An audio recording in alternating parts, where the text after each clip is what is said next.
Welcome to the Classic Ring Attire podcast. I'm Chris. As you may notice, there's no Joel giving you the intro. I know. Joel was given the week off. He's got a very busy theater week, so he's off doing that. No worries, he will be back. I know how much everyone is, just longing for that other half audibly. So, he will be back. Instead, we brought back the lads, Jason, Neil. Say hello to the people. Hi, people. We haven't had you guys on for a while, and usually you're our secondary people in the background, our live audience, if you will. Spectators. Yes. And so we were unsure if Joel's going to be here, so having you guys... you're usually here watching Raw with us anyway, so here we are. Hooray! So, wrestling, right? Yeah, that's a thing that happens. How crazy is that, right? We're talking about some wrestling. Yeah. I don't really have too much to talk about just off the top of my head. This week on Raw, we basically had the furthering of the whole Triple H storyline. They're getting dark with it, guys. Like they are.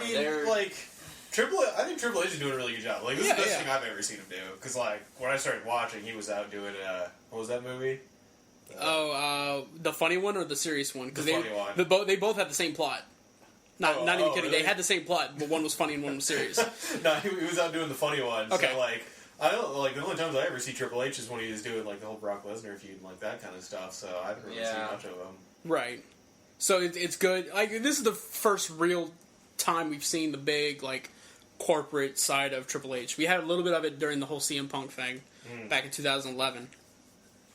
But I think we're seeing a little bit more of that. Like Triple H in 2011, 2012, he was kind of yeah, I'm corporate, but I can still be one of the guys, right? Yeah, kind of 1 foot in, 1 foot out. Now it's both feet in, firmly in power, and he has a specific agenda that he's trying to get across. That agenda is apparently to make everyone uncomfortable and to make Big Show cry. Big Show did cry. Don't want that. No, we don't, because I don't know what it is. This new obsession with every time Big Show is a face, we have to make him cry at some point. Which it's happened at least 2-3 times in the past couple of years. Yeah. I don't know if and it's so uncomfortable to watch. He cried when he ran over AJ. He cried when John Laurinaitis was firing him. Right. And now he's crying because he was told to wrestle in a match. And he was reminded of his apparent, his missteps outside the ring. Apparently has a strip mall that didn't work out or something. I don't know. Put a lot of his money. It felt. I was like, they mentioned all the strip mall stuff and him financially going under. I was like, I'm not sure how much I believe this. But then again, strip mall is a very specific thing to say. Yeah. That's a very odd term to just pull out of nowhere. Yeah, it could have just been you had investments that didn't work out or blah, blah, blah, if they wanted to go. Because we had a storyline before, it was the months leading up to where Shawn Michaels decided that he was going to go against Undertaker the first time. He was in this thing where he was financially unstable all of a sudden and was hired by JBL to be his muscle, basically to win matches for JBL, to give JBL title opportunities, blah, blah, blah. And eventually, a couple months through that, it wasn't a bad storyline. I thought it was pretty interesting. But it was a few months, he fought himself out of it, blah, blah, blah. Oh, yeah, I'm no longer the employee of the week, was the line they used, and went on to face Undertaker. That was literally the progression of it. So it's not unprecedented. Of course, in that one, really, there was no basis in reality with it. At least I don't think so. If there was, they hit it pretty well. But this was also before most of them were on Twitter. Right. Yeah. But I mean, it makes sense. Something for a reason that Big Show couldn't just walk away from the match, that he was compelled because he needed the job. Right. So, it was used correctly. Necessary. In any case. Because it was, other than that, it would just be we would all be wondering, why is Big Show so emotional about Daniel Bryan? These guys were fighting a year ago. Yeah. Yeah. So, but now we have an emotional in an emotional attachment to Big Show in the storyline,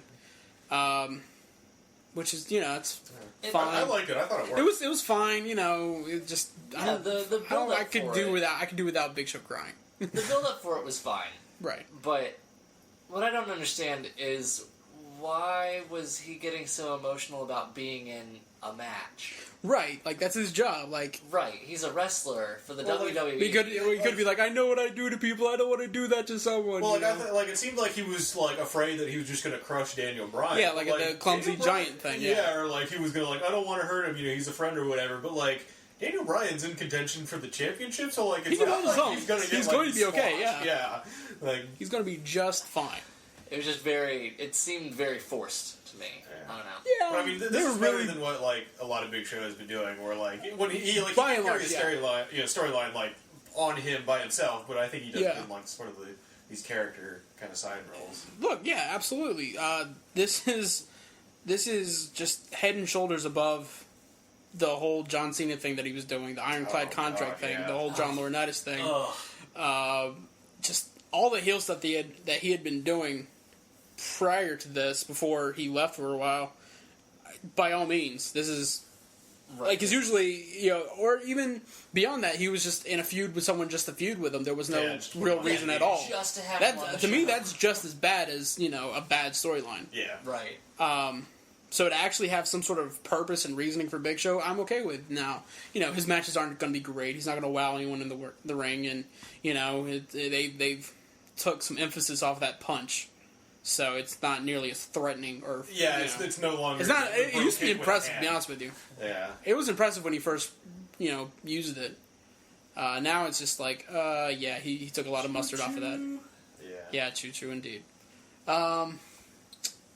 So we had this promo between Stephanie and Big Show, and just it got really dark. And it got a little awkward. Yeah.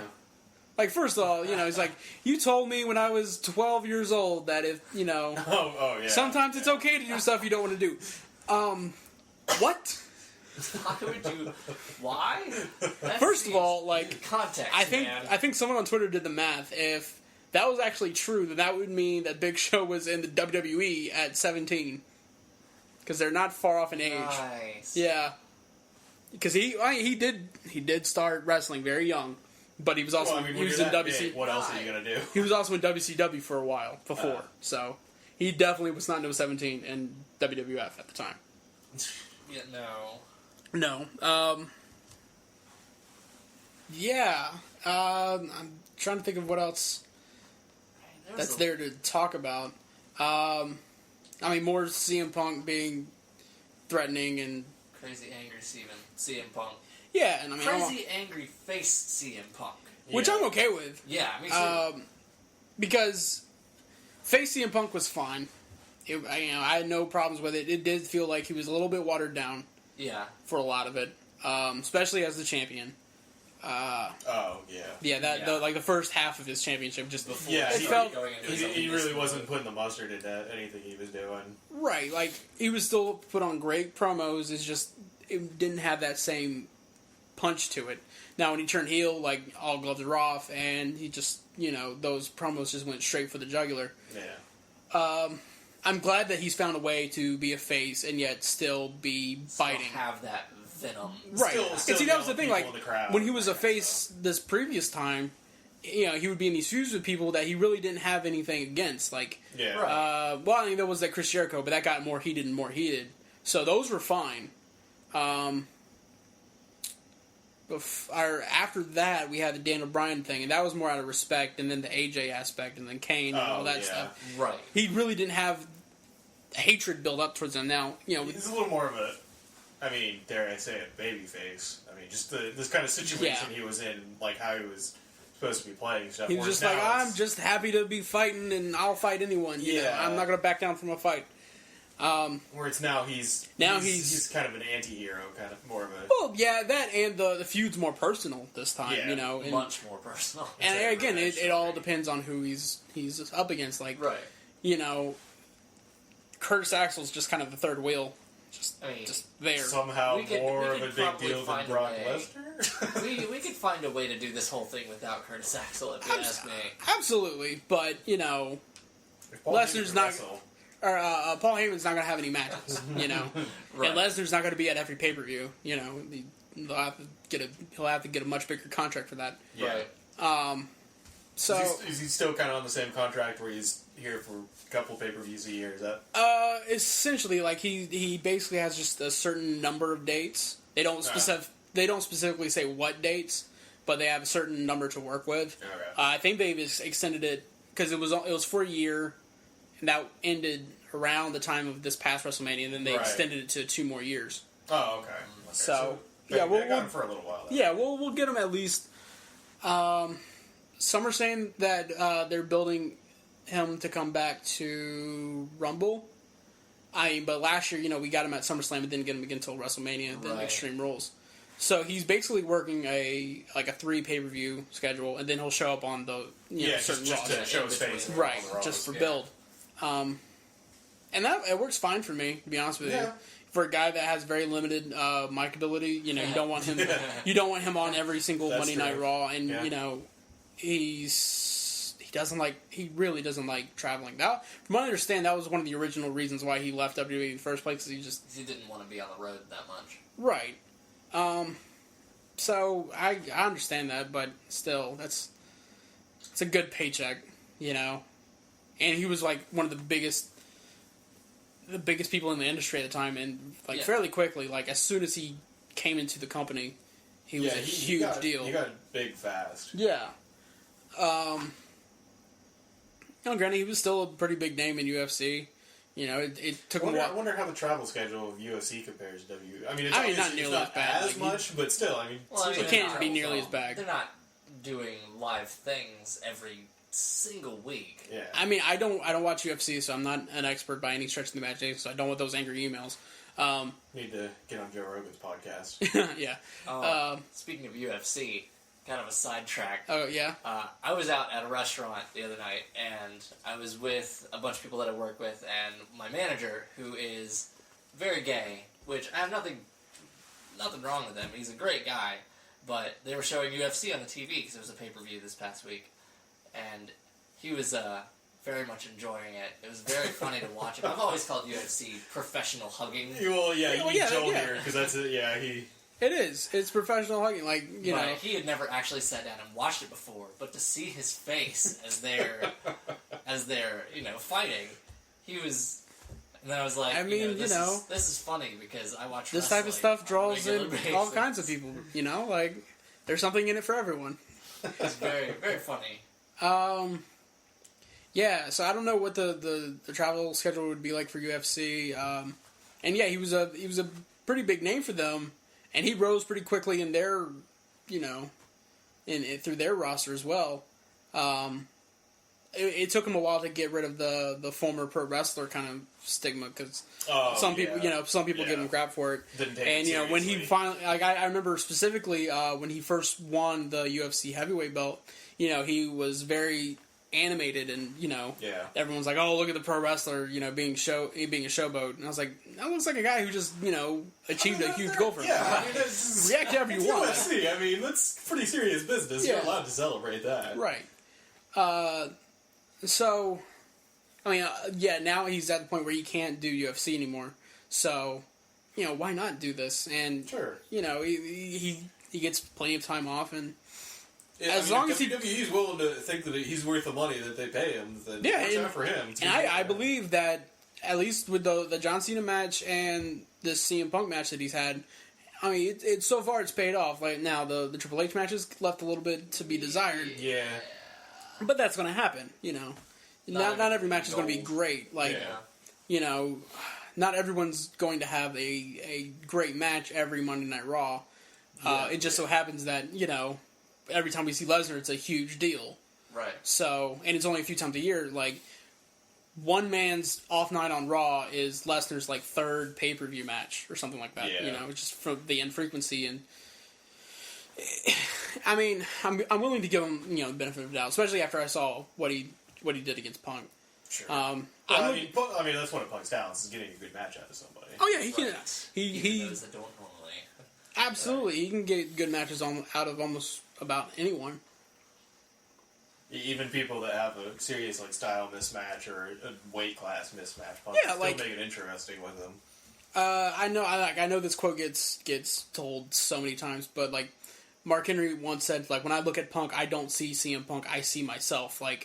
Basically, CM Punk views him, or no, I'm sorry, when CM Punk looks into the mirror, he doesn't see CM Punk, he sees Mark Henry. Yeah. He sees himself as a bigger guy who can take on anyone. Yeah. Right.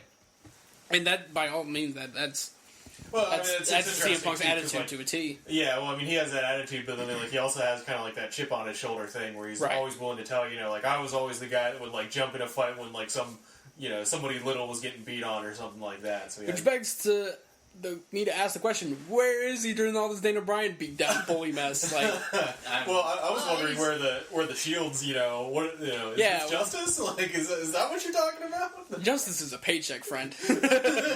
That's the lesson here. Mean, they work really well as this kind of corporate enforcer squad thing, but it doesn't really make sense with their stated intent. But whatever. No, it doesn't. But I mean, that's heel logic for you. Yeah, I mean that's just wrestling. Whatever.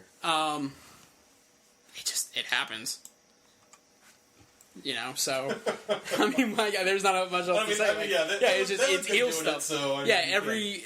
Every heel at some point is going to contradict themselves. Yeah. Just like almost every WWE storyline contradicts the storyline that happened a year or less. Well, it's because they've got to write a brand new thing for every week. Right. Absolutely. Every week of the year.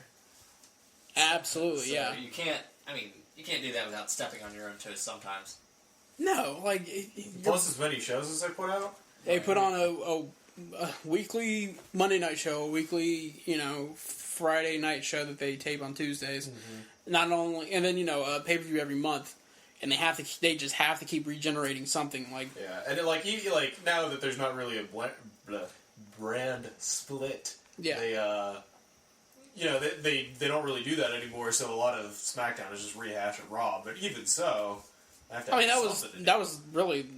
SmackDown for a while now. Yeah, it's just now. Right. Now, the closer you get to WrestleMania, the more just absurd it gets on SmackDown. Just long, they do it now more than they used to. They just show full segments from Raw, not even highlights, just full segments or full matches. They did a lot around WrestleMania, a few years ago, and now it's just becoming. They just keep doing it. Yeah. I remember there was one, it was a few years back, there was one SmackDown where the entire SmackDown was just, hey, come to Fan Access at WrestleMania, look at all this stuff, and then people were talking about it. Then they would show, oh, this happened on Raw, and they showed you the full segment. And there was just one match, it was like a Jeff Hardy match at the very end, and that was it. So, does SmackDown usually run an hour? I've never actually watched it. SmackDown runs 2 hours. I think the actual running time would... film for SmackDown. It was probably about an hour, to be honest with you. It is an hour of actual show. Yeah, right. They, for a while, I can't remember if they did this actually on SmackDown or they just did this on Hulu, because I used to watch SmackDown on Hulu until I realized that every time there was some big spot or chair shot or anything, they would cut to somebody's reaction in the crowd instead of actually showing it. Really? On Hulu? On Hulu, yeah. I guess they're really sensitive about their advertising because that's their revenue. I guess so. Yeah. But they would always show a classic match, and they were in the vault, and they would show the entire match. Huh. It was in the vault from 2008. It's a CM Punk and Chris Jericho match. I'm like, what? Okay, interesting. I understand the logic of having a show for people that can't watch on Monday and then having it on Friday so they can watch it. And so in that respect, it makes sense to kind of rehash what happens on Raw. But now that people have the internet, Hulu takes care of all of that. Right? You just watch Raw, when you have access to it. I to be honest with you, and the thing is, SmackDown gets decent ratings for sci-fi. True. Not great ratings, obviously, but... Well, especially for a Friday night slot, which is a really goofy slot. Right. It used to be Thursday night, but I guess they just decided that they just couldn't compete with anyone on Thursday, especially, the old NBC rundown. ER and all that stuff. Different crowd, but yeah, I mean, I think most networks stack their Thursdays, so. Oh, yeah, absolutely. Like, so, and that was back when they were on UPN. So, yeah, that failure of a I mean, they were pretty much carrying UPN for... Yeah, I mean, they started when it was UPN, and, you know, back then, SmackDown was just like a continuation of Raw, you know, and then eventually they did the brand split. Oh. Okay. And then they had, and it was still good because it was people that you couldn't see on Monday night. So people would still tune in. Yeah. You know, and then just that carried around for a few years, and then just they had eventually big deal people on SmackDown. Like Randy Orton was on SmackDown. Yeah, Randy Orton. Wow. John Cena got his big start on SmackDown. Yeah. Because they made it a big deal whenever he came over he came over to Raw. Right. You know, SmackDown. That was the only show that Undertaker was on for a long time. Oh yeah, right, yeah. Like him being on Raw, didn't really we didn't really see him on Raw that much until the Shawn Michaels thing, I believe. I could be wrong on that, but like he would make appearances here and there. But yeah, even by and large, it would even just since be that, SmackDown. the only stuff I remember seeing him on Raw was when he was feuding with Kane before he went to pretty much once a year schedule. Yeah, there was that. And Kane was predominantly on SmackDown too. Yeah. So, yeah, like the majority of the driving force would be on, or behind all the stories would be on SmackDown. Yeah. You know, and then, you know, every now and then they'll be like, hey, watch these guys. Yeah, you'll see it on SmackDown. They're trying to bring people over. Yeah. And then, you know, I do miss the lately draft, though. That was always fun. Draft was fun, although there was that one year that they trolled all of us. Like the first pick was John Cena went over, and then they brought him back. Then at the very last pick was him going back to Raw. I mean, that was such I'll admit it, I was entertained. Then there was that one year that they didn't tell JR that he was moving to SmackDown. Like they drafted commentators, and they switched JR and Michael Cole. Oh man! And from what I hear, like JR had no idea. That's kind of funny and awful at the same time. There was a point, I believe it was was with JR, where it was Mick Foley on commentary with JR. If not that, it was Mick Foley with Todd Grisham. I mean, Todd Grisham was great until he left for ESPN, and now he's doing good things there. So, we lose the better people. Yeah. Yeah, we lost Matt Stryker. Not too thrilled about that. Right. Jonathan Coachman, he's at ESPN now. SmackDown just can't keep commentators. Who's doing it now? Right now, I think it's still a 3-man group with Michael Cole, JBL, and Josh Matthews, I believe. He was just JBL and Josh Matthews, and then they brought in Michael Cole, and then they brought JBL into Raw as well. Right. Just because JBL serves as that heel character that they needed. He lets Michael Cole pretty much just call the match. Right, because, like we say a lot of times, the Jerry Lawler's heart attack just, it ruined any type of heel credibility for Michael Cole. He would never be able to, because that was too big of a moment, and it was too far ingrained into our minds for him to ever go back to that. Right. So, and it was one of those happy coincidences that they brought in JBL just to cover for Jerry, and then he's still good. He still got it on this commentator. We forgot how great he was, and so they kept him, and I thought that was a great move to bring him back. His ring work has always been good. Always liked JBL, but he was a great commentator. You look at a lot of the guys like The Miz and stuff that we say whenever they go on commentary, they're always entertaining. So you can see Miz is all right. He's a little too snarky sometimes. Well, I mean, it depends if he has if he has a storyline that he's trying to transmit. But when he's just doing straight up commentary, it's not bad. Yeah. Yeah. I could see like once he's pretty much done ring wise that he could go on to commentary. Apparently, they had Alex Riley commentate on SmackDown the last time JBL, because JBL does the charity mountain climbing thing. He had another one, so he was gone just before SummerSlam. He was gone. They brought in Alex Riley to cover for him, and apparently he impressed a lot of people. And so, and he's doing some commentary on NXT. So I mean, they might bring him in. Well, I'm glad he has a job. Yeah. He's actually doing I mean, I know that they were there at one time. They were very high on him in the ring, but that's just not going to happen. Yeah, no. He's for some reason, like, he's decent in the ring. I've always thought he was all right. I mean, he's as good as some of the other people that they put. Yeah, and he needs a good storyline. I think that later. Yeah. Yeah, because he had some really good matches against Miz whenever they finally went off against each other, and then I don't know, it just seemed like he could only have good matches against Miz for some reason.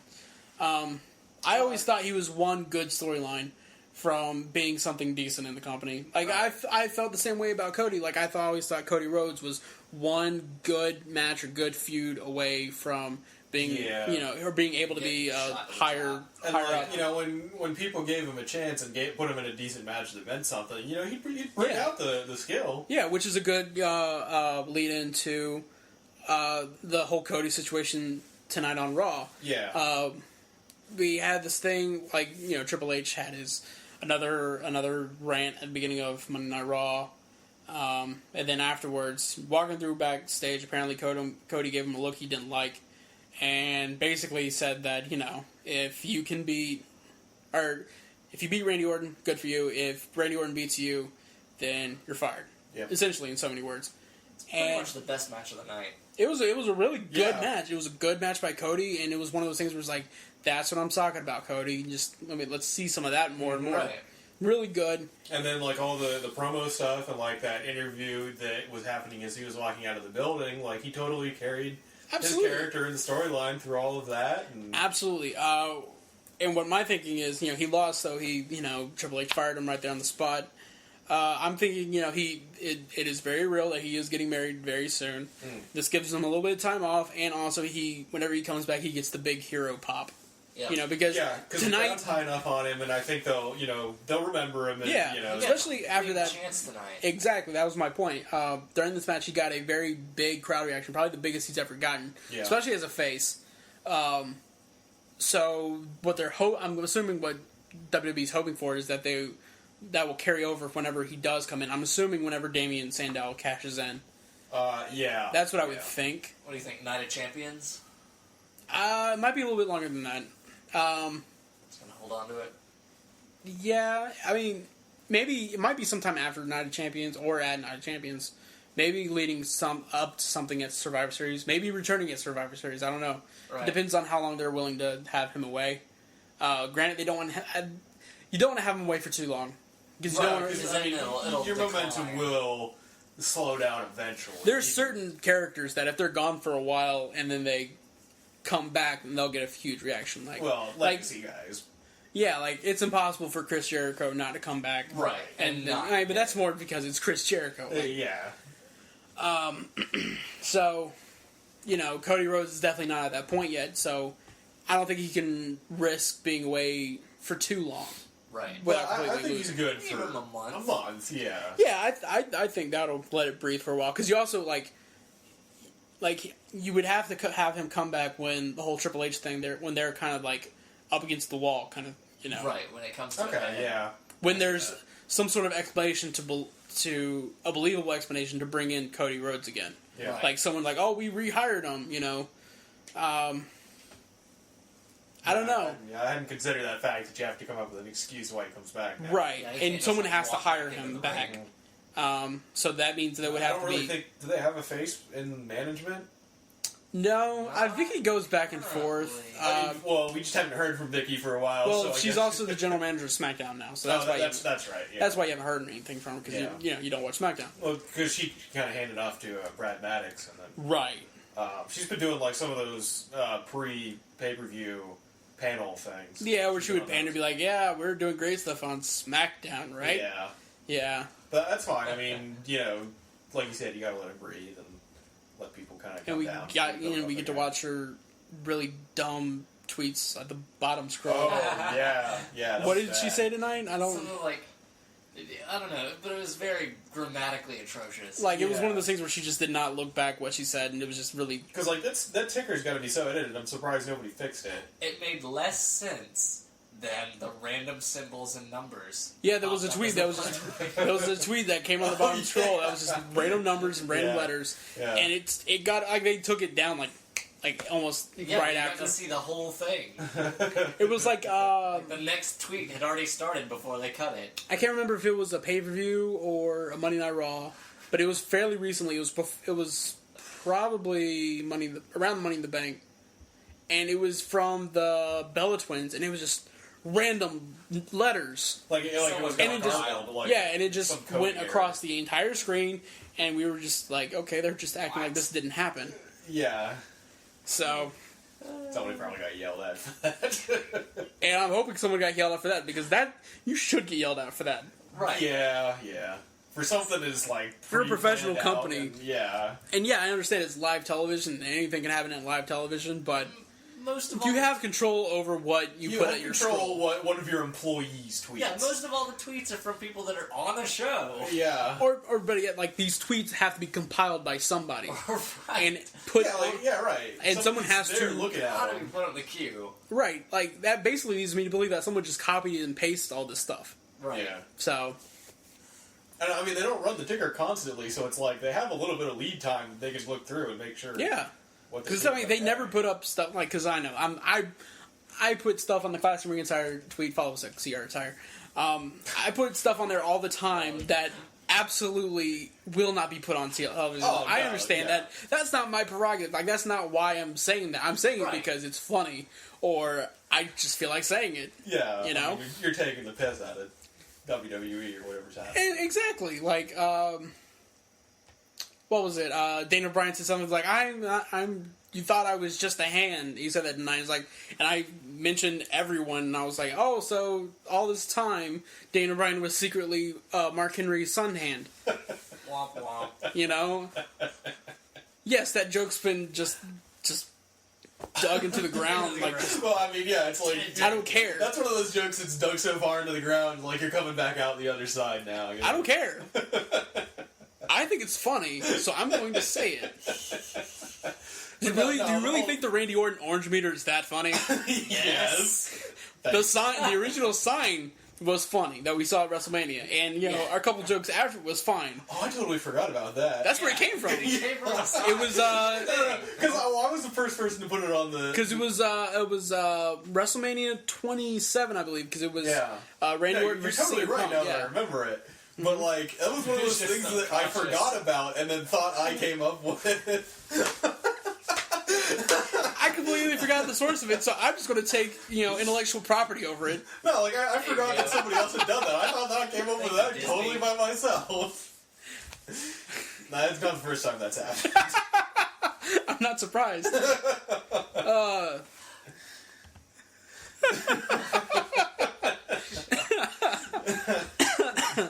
So, yeah. Twitter, right, guys? Yeah, man. Plug away. No, that would be pretty amusing if, like, the guy made a mistake and, like, accidentally put, like, Breaking Cave or, one of our stuff, WWE Creative or, not Triple H. Not Triple H or something up there. I really want Cranky Vince to make it on the TV one time. I'm in the background. I'm in Gorilla sniffing Kidman's fingers or something like that. That's probably like the most PG his tweets ever are. I dare not say anything else or Joel will kill me. He's like, I was away for 5 minutes and you let this happen. Oh man. Follow me at the Godman. I don't tweet. Yeah, you don't tweet at all. You sent one tweet. The one tweet, though, it's a doozy. And it's a doozy, and it's completely golden. And I can't say it on the podcast. No. At least Jason over here, J-Roll as I like to call him, and you should tell... You can follow him at Cubez. That's Kiubez. Yes? Yes. Follow him there and call him J-Roll. J-Roll. He loves it. Promise you. Except that I don't. Don't listen to him. He doesn't know what he's talking about. Well, I want to bring up something. Neil, you didn't like our answers last week to your question. You had a mail sack submission that you asked us to create a gimmick for every wrestling pay-per-view that didn't have a gimmick based on its name. Yeah. And you apparently were not happy with our answers. Well, I mean, part of it was that I didn't realize how many pay-per-views do have gimmicks. Yeah. So there I would say as about many. almost half, I believe. I can't. It I don't it do seemed math like right just now. when we were but running through the list, it seemed like more of them. And Yeah, like, it was all WrestleMania like doesn't have a 2. gimmick, but it's not supposed to. So Right. like, that doesn't count. It's a lot of wrestling. WrestleMania. Like, right, that's the point. Yeah. But like, I don't know. I thought like WrestleMania. Battleground Yeah. seems like you should have like some sort of thing where like the roster gets split in two and they have to have like a big fight between them. So it's like Like a battle capture flag. or something. That- Like I don't know, but That was bragging rights back when they had the brand split. There was they only did it for they did it for only 2 years, and it was basically the last 2 years the brand split, and it would be the only time during those years where there was actually like solidarity with people on Raw and Right. people on SmackDown. So here's what you do I don't for know how Battleground. I don't know how you'd split the roster now though. You make it in... Unless Battleground ends up being like the final like fighting point between Triple H's people and the good guys. Heels versus faces. That'd be yeah. pretty cool. That might be a little too unsubtle, but it is I mean, they're pretty unsubtle about it already. Yeah, so what's that's the big difference? true. If you want a made-up gimmick for Battleground, Oh god. what you do, you put it on like a dirt track, like for you make them wrestle in trenches. What? So like they have their trenches and they're like facing off, and it's like, well, I guess we're gonna get out of the trenches and go meet each other in the middle and wrestle. Exactly. That's Battleground. So I hope you guys enjoyed Jason and Neil's final appearance on the Clash Arena Attire. Yes.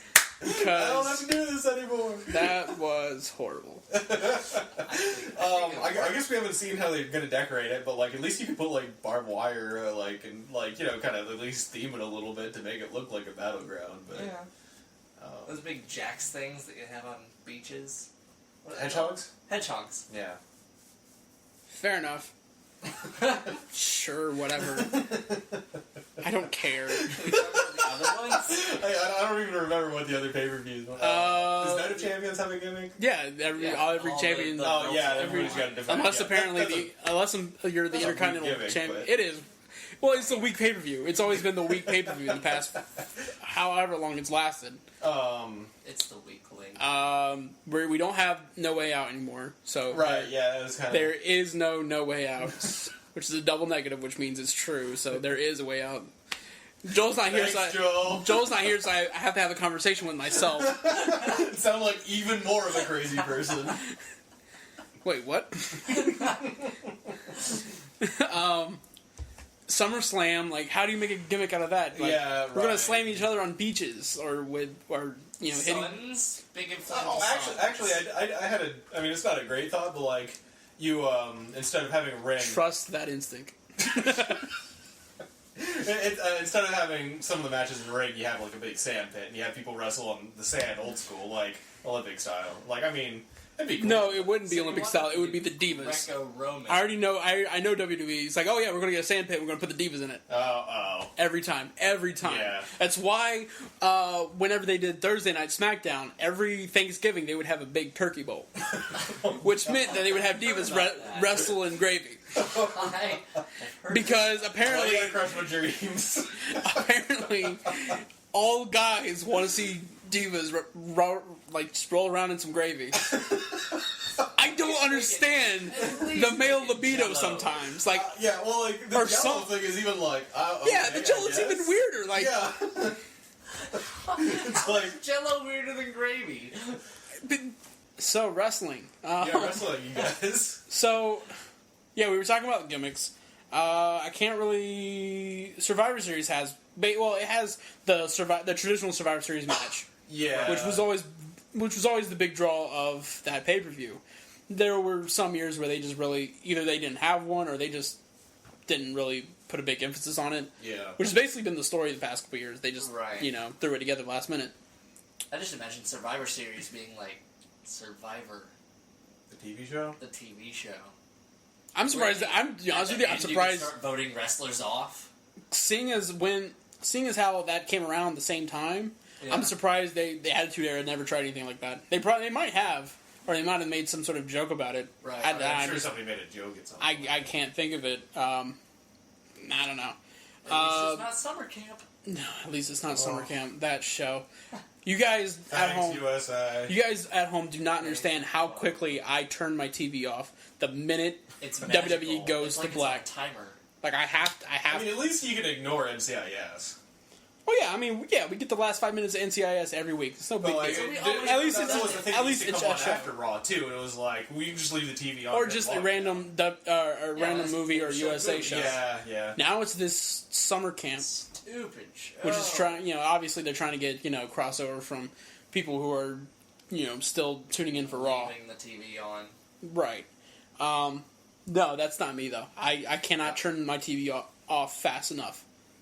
So hopefully I'm not a big reality TV person in the first place, but this show looks like bottom of the barrel. So you're telling me you're not a big fan of Total Divas? I haven't watched it. Let me tell you. I thought about watching an episode, but then I did you? To be honest, there are some moments where you should watch, just so you can get the full. Are there highlight reels on YouTube? There might be. I don't know. Do that. I don't know. There might be. You need to watch just to let just the entire moment, just the brevity of people's stupidity, just really sink into your soul, so you know that there's people like that exist. Like this week was so awkward. That's right, we're talking about Total Divas on the Class Bring Attire podcast right now. Wouldn't be the first time. Bam! I know Chastity Taylor is probably loving this. Should watch. Shout out. Go to chastitytaylor.com. And after that, go to Attire. After that, follow Chastity Taylor with 2 R's at the end on Twitter, and then follow CR Attire. Bam. So many plugs. So this week on Total Divas, we had Natalia's bachelorette party / TJ or Tyson Kidd's bachelor party, which they didn't really show that much of because those guys aren't on the show. They never wanted to show his face. We saw a lot of the back of Hornswoggle's head. What? I mean, I'm guessing there's certain guys that they just didn't want to be filmed, so they made sure that they were in angles where they really didn't show him all that much. I'm impressed he was even on the show, like doing anything that he had to be filmed. Well, he was part of TJ's. I've been watching the show, so it's hard for me to say Tyson Kidd anymore. TJ is the first name that comes to mind for some reason. But yeah, he was part of Tyson Kidd's party, so there will be the moments where the two groups kind of collided together. You're saying that a guy who is on an internationally broadcast TV show didn't want to be filmed for a TV show?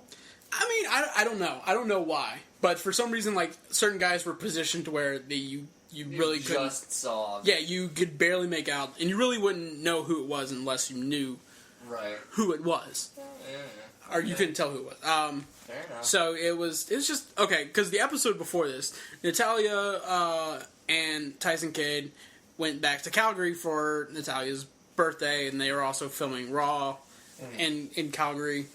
So Tyson. The worst thing I hate about the show is that they cast Tyson Kidd in such a negative light. And I adore him, so I don't want to feel that way about him. Yes. But he also does some pretty dumb stuff. Wow. just bad boyfriend stuff. And it's stuff that we've all done. I've done plenty of times. Just not enthused about stuff, like relationship stuff, or not enthused about planning a wedding, or, can we just put the stuff off till later kind of thing? Yeah. Right. And she was really wanting to go out, and he was like, "Why are you all dressed up? Or just going to my sister's?" He's like, "You're not taking me to your sister's for my birthday, are you?" He's like, "Yeah, it'll be fun. You get to see everyone. It'll be family." Yeah, that's. But when she wanted to go out to dinner, just the two of them, and she's like, "No, forget this." And so he went to his family. She went upstairs, and then she had dinner with an old friend who she had hung out with at a gym. Apparently, this guy helped train her. He looks like a taller, more beefy version of Tyson Kidd, to be honest with you. And the guy at dinner was just like, yeah, I've always had feelings for you, Natalia. I think marrying TJ would be a huge mistake on your part. And she was like, how dare you? Ah! And now this week she's like, I don't know. Like, the entire episode is like, I just can't get this other guy out of my mind. And everyone's like, you're being stupid, Natalia. Stab. That is some reality show malarkey. Yeah, I know. There. And it was, okay, whose bachelorette party lasts for 3 days? They were in Vegas for 3 days, and apparently that was her whole bachelorette party. Jeez. Like, the first night, I don't remember what happened. I don't really think I think they went to the Chippendales. Typical bachelorette stuff. Let's see some naked men, blah, blah, blah. The JoJo chick was heavily infatuated by Justin Gabriel. Ugh. And, they're flirting, they're, whatever, and he's like 30 and she's like 19 or whatever. Right. And she gets upset because... Divide by 2, add 7. Yeah. Divide by 2, add 7. Then she got mad because, like, the next night or whatever, she saw him, like, in the bar, like, because you can't go into the bar because he's 19. Right. So she saw in the bar that he was talking to some girl, so she's like, alright, whatever. Then she, like, completely lost her mind. And in Vegas. She completely lost her mind whenever she saw him get into a taxi with her and drive away from the hotel. So we had all that garbage going on. And they like got all cuddly. They even went on a date, like a lunch date or whatever. Which they like, if it's a lunch date, that's a bad sign, I think. Yeah, no lunch dates. No lunch dates. Yeah. You're looking at me like I'm going to be interested in a reality show story. I'm trying to hook you. Okay? I mean, I realize this is an audio medium, but I'm giving you such a look right now. I know. I'm trying to hook you. So, I think the second night, I believe, the big emphasis... And he keeps going. The second night, I believe, the emphasis was mostly on drunk Bree. Bree's the one who's dating Dan O'Brien. She's she's the more sensible one that doesn't act like a complete jerk all the time. And can wrestle. And can wrestle someone. Yeah. Not great, but she can. Lesser of two evils. There you go.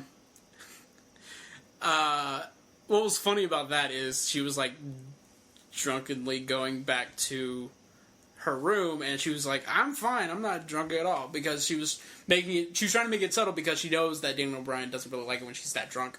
Oh, okay. Yeah, I got you. She called it Brie mode, and she's like, Daniel O'Brien saw it a couple times, and he didn't really like it. So she was like, I gotta sober up so he's not angry. Yeah. It's like 3 a.m, she's like knocking on, like she couldn't find her keys, so she's knocking on the door again, and he's like, what? He comes to the door, he's like, what time is it? And he just kind of like goes to bed, and she's like, oh yeah, I got all these things, and he's just like laying there face down. He's like, got all these things, and like she had like these little furry handcuffs, she puts those on, he's like, I think Dan O'Brien's like, I'm about to blanking scream. And then you cut to the next morning, her head's hurting, they're in bed or whatever, she's like, so I know you're gonna be angry, but I got really drunk last night. He's like, you think I didn't notice? No kidding. I knew you were completely drunk. You put furry handcuffs on me. One thing about the show is, okay, I may sound like a complete woman about this, but Dan O'Brien and Brie are adorable. They're like the good couple you root for kind of thing. There's no like, neither one of them are terrible people. Like, with Nikki and John Cena, we see both of them. Yeah, right. John Cena, he acts like a cool, all-around nice guy. And then Nikki's just a complete monster who needs to be stopped and killed with fire. Okay? Then you have the fucking Dactyls, okay? You got Trixie, who I believe she plays Naomi. The one that actually can wrestle. Okay, yeah. Not the one that was on Tough Enough. Right. The one on Tough Enough, Ariadne or whatever, she doesn't know what she's doing in life, in general, at WWE. She's just clueless. Yeah, even I noticed. Yeah. She's one of the few people on the show that have boyfriends that's not employed with the WWE. Oh. Nice. And it's just this muscly dude. Joel calls him Eyebrows because that's the feature you most notice. Well, yes. Can't criticize the man for that. Oh, whatever. I can't. Well, there you go.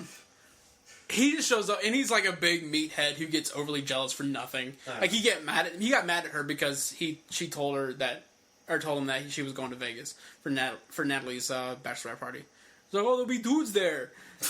Like, What do you think a bachelorette party is? You idiot. So, the last night he decides to fly out, and he's a complete and total just idiot. He's causing a scene. He's being a complete child at dinner.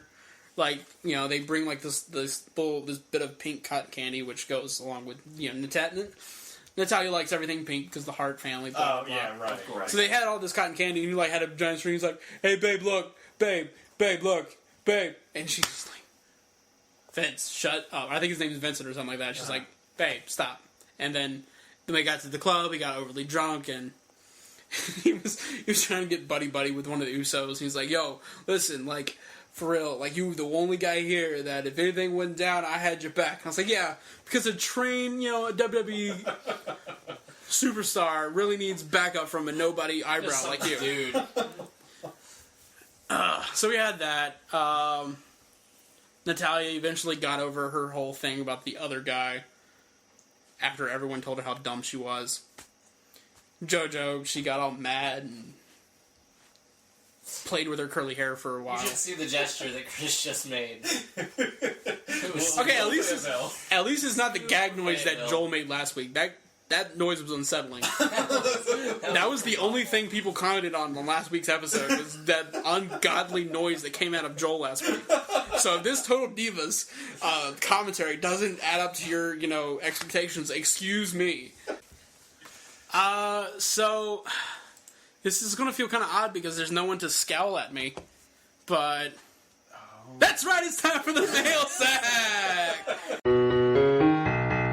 Mail sack, why is there hair in this mail sack? Mail sack, let's all go inside.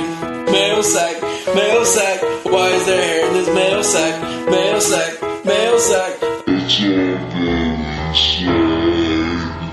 We start off with a Twitter question. Not a question, it's just a statement by our friend Blair. This is at BD Inside Pulse. Definitely follow him for just fantastic times. We didn't talk about this for a specific reason because he basically puts it the best. Mark Henry injured himself running. Why was he running? That's not what he do. If this leads to him being off TV, then Wikipedia tells me that this will be 3 times he's injured himself off TV since last April of this year. And people wonder why I have a hard time seeing Mark Henry as a credible threat. Don't get me wrong, I don't like to see anyone get hurt or anything, so hopefully he ends up being alright. But honestly, at what point is it safe to say that Mark Henry just isn't cut out for this wrestling thing? And, you know, he asked, he asked Joel this, but Joel's not here, so he asked, how can you possibly take Mark Henry seriously? I mean, okay, we can take Mark Henry seriously, just not while he's always getting injured. Like, see, here's the thing. Since I've been in the whole wrestling scene, yeah, I've not taken Mark Henry seriously. He's always been a joke bit to me. Because he's just... Even the whole Hall of Pain thing? Yeah, even the whole Hall of Pain thing. He never really seemed that threatening about it. Yeah. I don't know, like, I maybe stupidly had high hopes whenever he did the whole fake retirement bit. Well, I thought it was it's really the good. Fake retirement thing, I gave him a lot of credit for. Like, I was very impressed by that. That was well done. I will give him that. But, like, yeah, you know, he got injured and kind of lost momentum and whatever, that happens. But I guess it just happens to him a lot. I mean, like, yeah. I think he's capable of good stuff, but I mean, hard for him to basically, we would, like, this frequency of injury thing, like, we would have to put him and Christian in the same boat. Because it seems like it happens with those two guys. They Mark Henry actually has a personality. Mark Henry has a personality, which he really didn't put on display until the whole Hall of Pain thing. Right. True. You know, and that's the shame of it, that, you know, he's getting on this run as a character, yet his body can't keep up. Literally, like, his mind... He looks like he's pretty old. I'm not sure how old he actually is, but... Over 40, I believe. Yeah. I don't know it right off... No, don't check your phone. We'll just... We said it, therefore it's true. Exactly. So it's... At his age, he really shouldn't be doing this anymore. Yeah. You know, but, you know, he's on the run of his career, so obviously he doesn't want to let go of it. Yeah. Yeah. And I mean, the fact that he hurt himself running. But again, if you think about it, humans are evolved to do. He pulled his hamstring. That's what he said on his Twitter. That he pulled his hamstring. In fact, over 40. See, there you go. See, I told you, it's fact. Jeez. Why? Yeah, that's right. I can get a Ron Simmons. Damn. I was right. He's over 40. Listen to me, people. I know what I'm talking about. It's just. I mean, yeah, he was running. He pulled his hamstring. That sounds funny, and it sounds like, oh yeah, he just pulling a hammy. Sounds like a euphemism. I know he does. But I've seen countless baseball players do the exact same thing, running to first base or running home. Yeah, right. Mid stride, pulled something. Snap. Yeah. So I mean, it happens. It's just unfortunate for him, seeing as how he's had all these injuries close right next to each other. My point is, if it happened to he probably wasn't. Guy, he could bounce back pretty quick. But he's for a week or two. But as old as he is, and as much weight as he has to carry around on his leg, as long as he's been doing this, that it's hard for him to keep momentum just because it takes so long for him to heal. Because Big Show, I mean, he goes out every once in a while, but at least he knows to be careful and not get himself hurt. So basically, how I'm answering Blair's question is, I think if he had the attitude that he has now about the business, about his character, that conviction that he has towards his Hall of Pain character, because he obviously takes a lot of pride in that. Yeah. If he had that kind of conviction back when he had a younger body, I think he would be fantastic to watch. Because the whole thing about his younger years back then is he didn't know what he was doing, and he really didn't care. He didn't really want to learn. Yeah. And he just it wasn't really clicking. I mean, he got a late start anyway. He was still pretty young. But they wanted to push him on TV as quick as they could, while his name was still out. Right. He really didn't mature much until, from my understanding, until they sent him to Stampede in Canada for a while. Okay. According to his interview with Wrestling with Rosenberg, which actually was a good interview. If you go on YouTube, I highly. It's about an hour long. Oh wow! He really goes in depth about a lot of stuff. He talks about how, because he was very close with Owen Hart. He talked about that whole thing, like they traveled together. It's a good interview. I highly suggest it. Him as a person, I think he's a great character. He's a great individual. Wrestling work, I think this run came too late in his career. Yeah, right. If he had something like this at a younger age, it would be a different story. But yeah, hopefully he'll recover. I don't know what this means for his wrestling career. Like he can't take many more shots like this. I don't know. Yeah. But we move on. This comes from @today's Jim Sawyer. He wants to know, what do you think CM Punk dreams about? I'm assuming tattoos, comic books, ponies, and punk rock. Maybe galloping in a field with Chris Hardwick. At least that's what I would hope he'd dream about, because that would be fun. Are you accusing CM Punk of being a brony? Heck yeah. Of course I am. How dare you? He likes awesome things. I should slap you in the mouth. Are you a brony? Did you not know that about me? No. Yeah. Okay, we will not talk about that on this podcast. Want to keep our PG rating?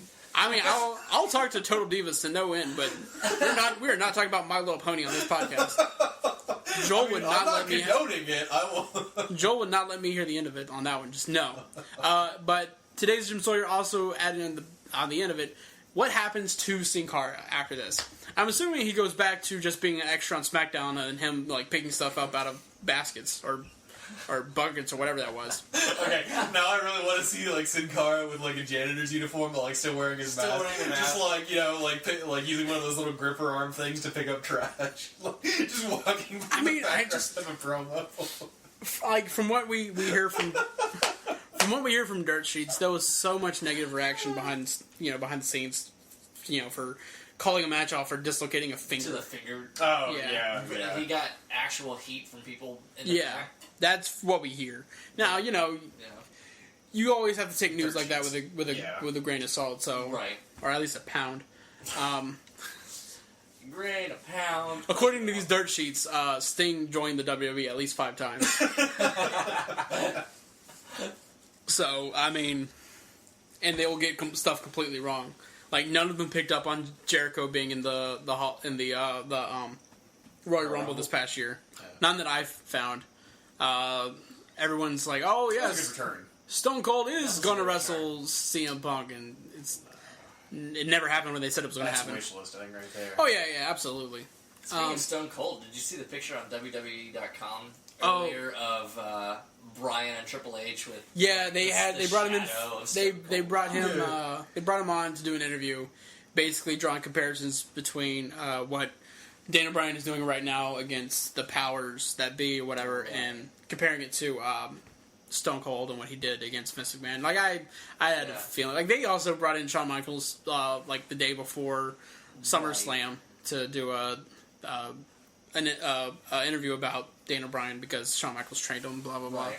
So I a lot of people were kind of blowing smoke about that. Yeah, I saw it on Reddit with a whole bunch of stuff about. Right. Does this mean he's coming back? Like, I mean, I love wrestling fans. We're all wrestling fans. You know, I've been a wrestling fan since I was little. We're a very excitable breed of people. The slightest thing will get us just in a frenzy. Yeah. Either positive WWE, they're always crazy enough to do weird stuff. Oh, absolutely, they play right into it. So, yeah, a lot of people get excitable over nothing. Kind of like what we were talking. Well, not over nothing, but kind of what we were talking about with fan reaction to AJ's. A promo from last week. Right. Got some heat from people. Not heat, but people were like, you know, how dare you compare it to Punk? And I'm like, well, I mean, that's what we have to draw it off of. Like, that's the standard. Like, everything has to be compared. Like, if we're considering that to be, like, the best promo ever, then it's the gold standard. You have to want a good stand-up. Like, that becomes the measuring stick of all promos. Mm-hmm. So when people want to have that big reaction to it, to a different promo, you have to see how it stacks up against that. Right. Just line by line or whatever. Apparently, some people on Reddit also didn't like the name of our podcast last week, but that's a different story. I'm sorry. We picked a name it had something to do with what we talked about for most of the show. It happens. Like, I timed it. Like, we talked about the AJ thing for 17 minutes. So, come on. Well, yeah. Arguing on the internet, blah, blah, blah, whatever. I don't care. I have no time for Reddit. That's right, Reddit. I hate you. Send me hate mail. I'm sorry that I don't check 4chan. You freak. See, it's like when you start taking cocaine at a young age, and then somebody's like, "Hey, I'm going to stop you here. We're going to stop you right here before you get too far into that." Like I said, this will be the last time we have Neil and Jason on the show. Last, we're going to bring up something that Neil brought up. We're going to end on this. If you were... He asked, if we were magically endowed with wrestling ability, what would be my gimmick? I would probably go for more of a lumberjack kind of thing. Oh, yeah? Just kind of rough and rugged kind of thing, which I totally can pull off. Would you be like a Southern style kind of guy, like with Bray Wyatt, like those guys, or would you kind of? I would fit. Honestly, I would fit in pretty well with the white people. Like I think so. I've kind of got that. Dude. I'm a creepy guy. I can grow a beard for days, as well as long hair, and I can rock a fedora. Yeah. It's just I don't know. And for our Reddit friends, we're talking like a straw kind of gentleman hat, not one that you wear with your jean shorts and t-shirt. Right. Not a hipstery type of thing, or a hot topic type of thing. Yeah.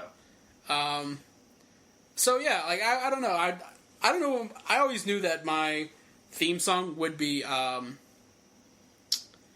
of the Burl" by Mastodon, because I just think it's a good entrance music. Yeah, it's a good crunchy. Yeah, and I would. Song. It would fit me well. Either that or what's that song by Pendulum? Oh, I know you know it. Yeah, it's on the album In Silico. I can't remember the name of the song. It's the famous one that everybody knows. And it was the theme song for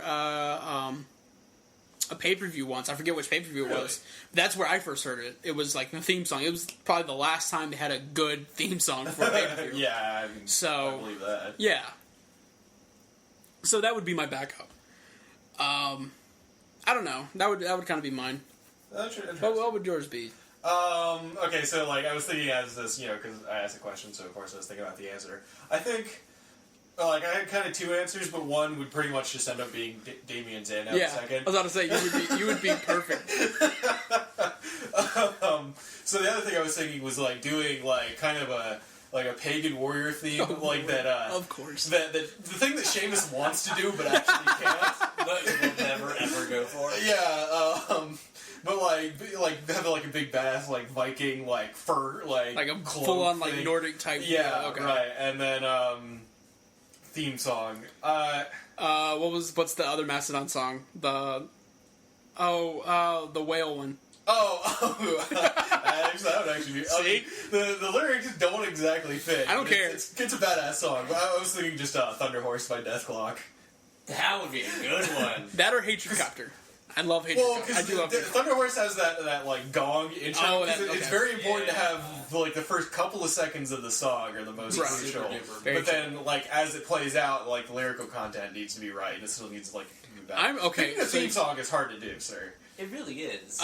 Usually they just hey, Jim Johnston. Well, yeah. How would you just throw together some guitar licks for this random guy? It would be, rock song number 5. Yeah, right. Yeah. Or, just... but, a wrestling style is the other part of the question. Oh, yeah. Just probably just Smash Mouth type. Well, yeah, it'd be a lot of, strong, in-your-face kind of stuff. Right. But I like... a lot of, Vladimir Kozlov. You guys at home just do not understand how much this guy loves Vladimir Kozlov. It's one of those things where, you guys probably don't understand how much I like Chris Masters or how much Joel really loves John Morrison. I'm getting an official... This is Neil, that's how Neil feels about Vladimir Kozlov. Kozlov is your guy. Which is fitting because apparently Jason also feels that way about Santino. We have the weirdest taste in wrestlers that we want to succeed. Not necessarily our favorite, but we want them to succeed. Jason, what would your character be? What would be your gimmick? Probably mine would get relegated to the comedy shtick. Okay, it would probably be some weird Tim Burton-y type. Yeah, it would be something dark and some Nightmare Before Christmas thing. You would probably come out with skull painting on your face, gritty but without an actual edge. So Tim Burton. Yeah, pretty much. Pretty much. Way to catch me while I'm taking a swig of water. Oh, about killed me. So basically, your theme song would be a show tune that's irritatingly ironic. Oh, no? The guy that does all Tim Burton's music. Why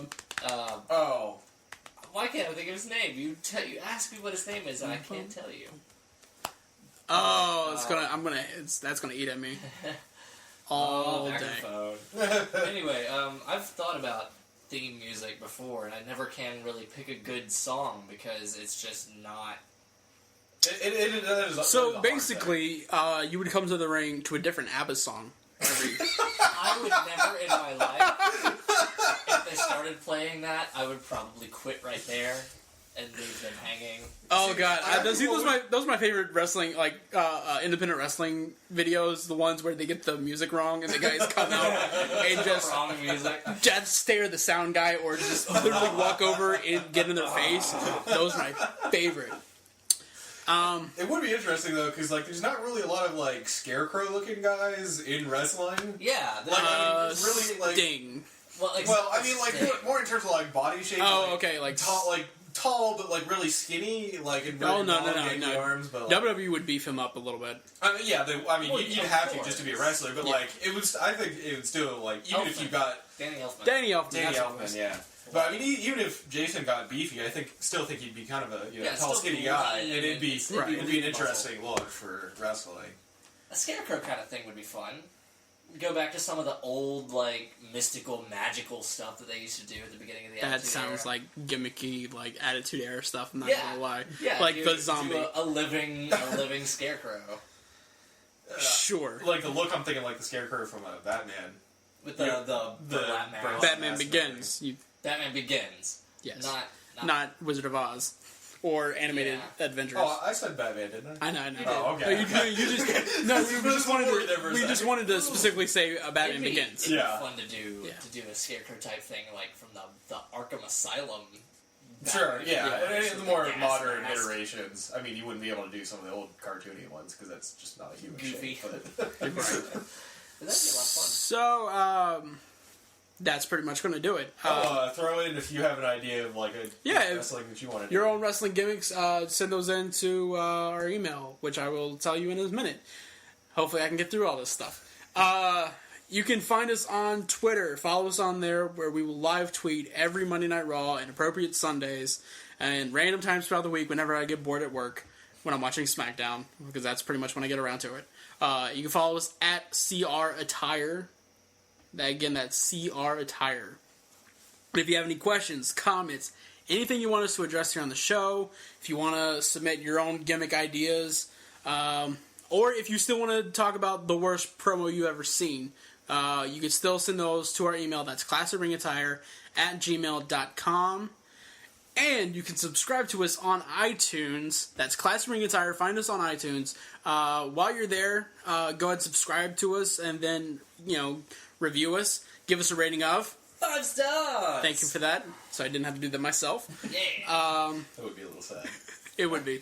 And if you're listening to this on wrestling.insidepulse.com, leave us a comment on there. We'd love to hear from you.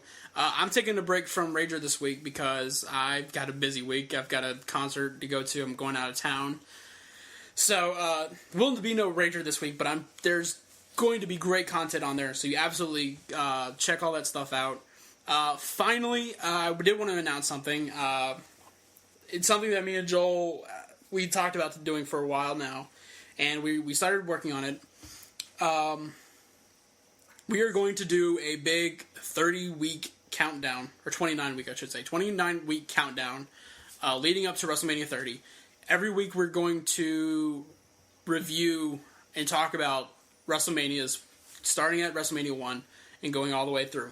This is going to be a new podcast series. If you're already subscribed to Classic Ring Attire, do nothing. It will automatically come to you through that. It would just be, you'll get an extra podcast that week. I believe we're going to start sometime in the middle of this month, September.